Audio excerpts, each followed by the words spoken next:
शुक्लां ब्रह्म विचारसार परमामाद्यां जगद्व्यापिनीं वीणा पुस्तकधारिणीम् अभयदां जाड्यान्धकारापकां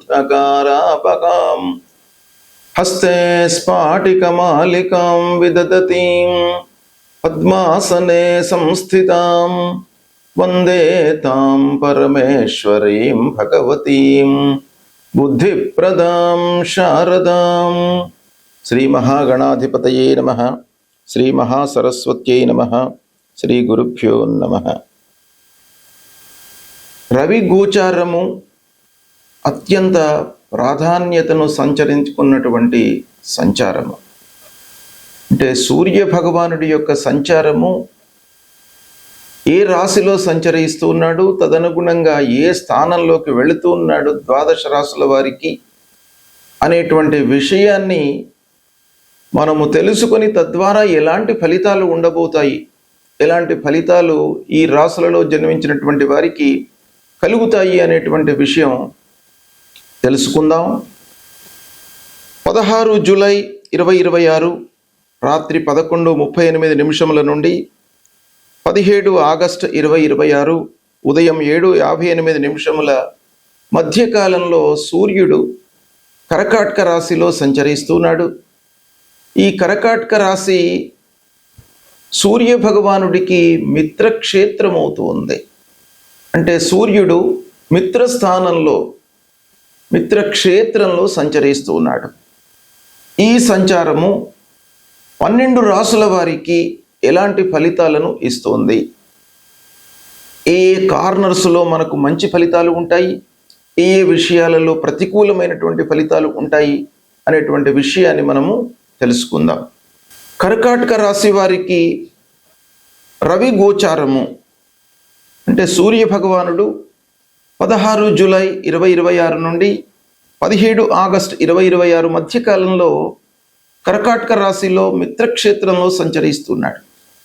ఈ సంచారము కర్కాటక రాశిలో జన్మించినటువంటి వారికి ఎలా ఉంటుంది అనే విషయాన్ని మనం చూసినట్టయితే రవి జన్మస్థానంలో సంచరిస్తున్నాడు. 1వ స్థానము గోచార రీత్యా ప్రతికూలమైనటువంటి స్థానం. అంటే ప్రతికూలమైనటువంటి ఫలితాలు ఇవ్వడానికి అవకాశాలు ఎక్కువగా ఉన్నాయి సూర్యుణ్ణి మనం దృష్టిలో పెట్టుకొని చూసినట్టయితే. కనుక ఈ సమయం లోపల మీరు ఆత్మవిశ్వాసాన్ని పెంచుకోవాలి. ప్రతి పని లోపల కూడాను ఆ పనికి సంబంధించినటువంటి వ్యవహారాన్ని కూలంకషంగా తెలుసుకొని దాని తర్వాత ఆ పనిని ప్రారంభించినట్టయితే మీకు నష్టం జరగకుండా ఉంటుంది. అది మీకు ఇండైరెక్ట్గా ఒక విశ్వాసాన్ని పెంచుతుంది. ఇకపోతే కొన్ని విషయాలను మీరు తగ్గించుకోవాలి. ఏంటంటే జన్మ స్థానం లోపల సంచరిస్తున్నప్పుడు అనవసరమైనటువంటి ఉద్రేకాలు, కోపతాపాలు సంభవించేటువంటి అవకాశాలు ఉంటాయి. కనుక కోపాన్ని, ఉద్రేకాన్ని, తొందరపాటును మీరు కొంత కంట్రోల్ చేసుకోవాలి. ఈ సమయం లోపల ఆరోగ్యంపై మీరు శ్రద్ధ నిలపాలి. ఉద్యోగంలో కొంత ఒత్తిడి పెరుగుతుంది. అంటే మీరు చేస్తున్నటువంటి ఉద్యోగం లోపల అదనపు బాధ్యతలు మీకు అప్పజెప్పడం మూలకంగా ఆ పని లోపల మీరు ఇన్వాల్వ్ అయి చేయడము, తద్వారా మీకు మానసికంగా ఒక ప్రెషర్ అనేటువంటిది బిల్డప్ అయ్యే అవకాశాలు ఉన్నాయి. సమాజంలో గౌరవ మర్యాదలు లభిస్తాయి. కుటుంబంలో చిన్నపాటి అభిప్రాయ భేదాలు ఉన్నాయి. భార్యాభర్తల మధ్యన కానివ్వండి, కుటుంబ పెద్దలతో కానివ్వండి, పిల్లలతో కానివ్వండి, అవగాహన లోపం అనేటువంటిది ఈ సమయంలో కనబడుతుంది. కనుక డీప్ డిస్కషన్స్లోకి వెళ్లకుండా మీరు పనికి సంబంధించినటువంటి వ్యవహారం మట్టుకే డిస్కషన్స్ చేస్తూ ముందుకు వెళ్ళినట్టయితే ఇలాంటివి కొన్ని అవరోధాలు మీరు అధిగమించేటువంటి అవకాశాలు ఉంటాయి. ఖర్చులు పెరుగుతాయి. తద్వారా మీ ముఖ్యమైనటువంటి పనులు చేసేటప్పుడు డబ్బు మీకు చేతిలో ఉండకపోవడం అనేటువంటిది కనబడుతుంది. కొత్త నిర్ణయాలు తొందరపాటుతో తీసుకుంటారు. దాన్ని కొంత కట్టడి చేయండి. అంటే నిర్ణయాలు తీసుకోవడం ఈ సమయం లోపల అంత ఉత్తమమైనటువంటిది కాదు.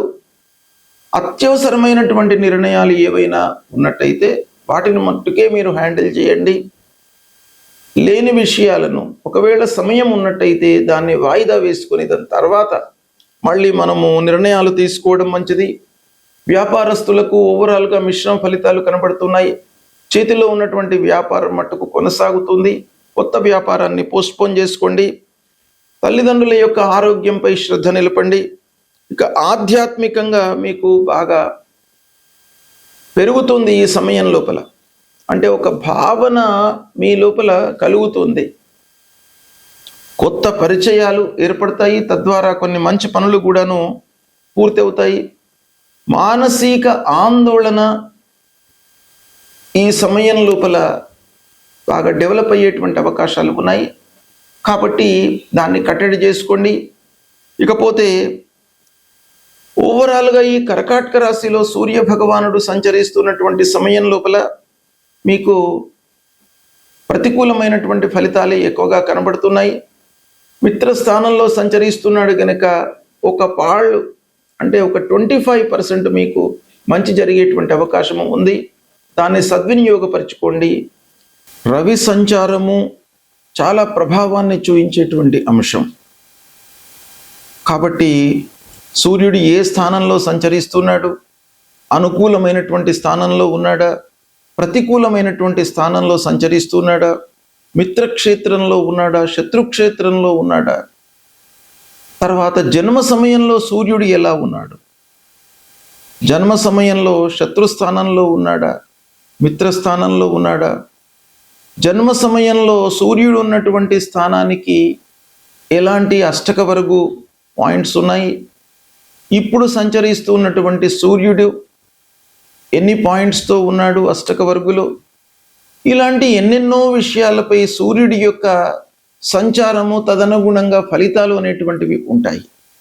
అయితే మనము గోచార ఫలితము అనంటే చంద్ర రాశి ఆధారంగా ఈ సూర్యుడు సంచరిస్తున్నటువంటి స్థానానికి ప్రధానమైనటువంటి ఒక విలువ ఇస్తూ తద్వారా ఫలితాలు ఎలా ఉంటాయి అనేటువంటిదే గోచారం. కనుక ఈ గోచారంలో సూర్య భగవానుడు 3, 6, 10, 11 ఈ స్థానాల్లో సంచరిస్తున్నప్పుడు శుభ ఫలితాలను ఇస్తాడు. మిగతా స్థానాల్లో సంచరిస్తున్నప్పుడు ప్రతికూలమైనటువంటి ఫలితాలను ఇస్తాడు. అయితే ప్రతికూల స్థానంలో సంచరిస్తున్నప్పుడు సూర్యుడి విషయమై మనం పరిహారాలు చేసుకోవాలి. ముఖ్యంగా సూర్యుడు మన లోపల ఆత్మవిశ్వాసము, ఆలోచన జ్ఞానము, శారీరక మానసికంగా ఒక దృఢత్వాన్ని కల్పించేటువంటి గ్రహము. అలాంటి సూర్య భగవానుడు ప్రతికూలంగా మనకు గోచార రీత్యా సంచరిస్తున్నప్పుడు ప్రప్రథమంగా మనం ఏం చేయాలి? ప్రతినిత్యం కూడాను ఉదయాన్నే లేచి సూర్య నమస్కారాలు చేయాలి. సూర్యుడి విషయమై 12 సార్లు నమస్కారాలు చేయండి. సూర్యుడికి, భూమికి. ఆదిత్య హృదయాన్ని ప్రతినిత్యం కూడాను పఠించండి. తర్వాత సూర్యుడికి సంబంధించినటువంటి మూల మంత్రం జపా కుసుమ సంకాశం కాశ్యపేయం మహద్యుతిం తమోరిం సర్వపాపఘ్నం ప్రణతోస్మి దివాకరం అనేటువంటి మూల మంత్రాన్ని ప్రతినిత్యం కూడాను మీరు జపించండి. ఎంత మీకు సమయం చిక్కితే అన్నిసార్లు మీరు ఈ మూల మంత్రాన్ని జపించండి. కనీసము ఒక 6 సార్లు జపించడం మూలకంగా సూర్య భగవానుడి యొక్క అనుగ్రహం మీకు లభిస్తుంది. ఇక కొన్ని దానాలు ఇవ్వండి సూర్య భగవానుడికి. శాస్త్రంలో చెప్పినటువంటి ధాన్యము, గోధుమలను మీరు దానంగా ఇవ్వండి. శివాభిషేకం చేయండి. ఎర్రని పూలతో శివుడికి అభిషేకం చేసిన తర్వాత ఆ పూలను సమర్పించండి. సూర్యనారాయణుణ్ణి కొలవండి. మాణిక్యము అంటే రూబీ ఇది ధరించడం మూలకంగా సూర్యుడి యొక్క అనుగ్రహం కూడాను మీకు లభిస్తుంది. జపము, దానము ఇవి చేయలేనటువంటి వాళ్ళు, శక్తి లేనటువంటి వాళ్ళు ఏం చేయాలి? భగవంతుడికి సంబంధించినటువంటి స్తోత్ర పారాయణం చేయండి.